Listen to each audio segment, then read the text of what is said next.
મહારાષ્ટ્રના ભિવંડીના શાહપુરમાંથી એક ચોંકાવનારો વિડિયો સામે આવ્યો, જ્યાં રસ્તાના અભાવે દર્દીને 10 કિલોમીટર સુધી જોડીમાં નાખી મેઇન રોડ સુધી લઈ જવો પડ્યો.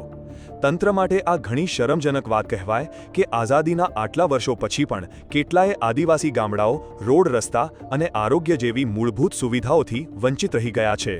હવે વાત જાણે એમ છે કે શાહપુરના ચીમાપારધી ગંભીર રીતે બીમાર પડી ગયા હતા, જેમને રોડ રસ્તાના અભાવે પહાડી વિસ્તારોમાંથી જોખમ ખેડીને લઈ જવાની ફરજ પડી હતી.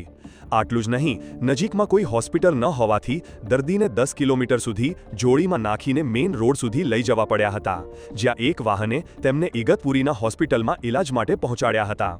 ત્યારે આ સમગ્ર ઘટનાનો વિડિયો વાયરલ થતા લોકો સવાલ કરી રહ્યા છે કે ના કરે નારાયણ ને આ દર્દીને હોસ્પિટલ સુધી લઈ જવામાં જો થોડું ઘણું પણ મોડું થયું હોત અને તેને અધવચ્ચે જ કાંઈ થઈ ગયું હોત તો શું તંત્ર એની જવાબદારી લેત?